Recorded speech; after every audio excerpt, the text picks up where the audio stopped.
முதல்ல என்ன பண்ணணும்னு தெரியாம நானும் குழப்பத்துல தான் இருந்தேன். 3 மணி நேரம் கஷ்டப்பட்டு யோசிச்சதுக்கு அப்புறமா தான் என்ன பண்ணணும்னு எனக்கே புரிஞ்சது. என் முகத்தையே ஆர்ட் ப்ராஜெக்டா மாத்திட்டேன். பார்க்க நல்லா இருக்குல்ல? இதெல்லாம் வேலைக்காகாது. இதுக்கு என்ன குறை? இந்த போட்டோ எங்களால ஏத்துக்க முடியாது. அப்படியா? நான் இன்னொரு போட்டோ எடுக்க மாட்டேன். டிரான்ஸ்ஃபார்ம். இந்த போட்டோவை ஒத்துக்கோங்க லார்ட் ஹோகாகே.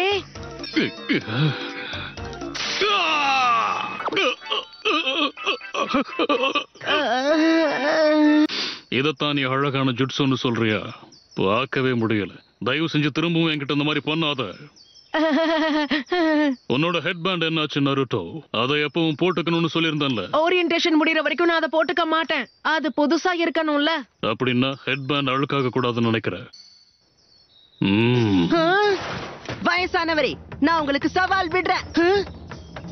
எப்படியாவது உங்களை தோக்கடிச்சு நான் 5வது ஹோக்காகே ஆக போறேன்.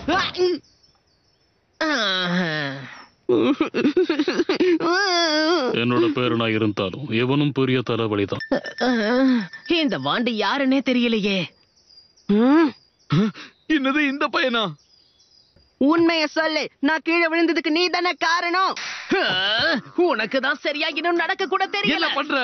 ஒழுங்கு மரியாதையா கோனா ஹமருவ விட்டுரு. அவர் 3வது ஹோக்காகேவோட பேரன்.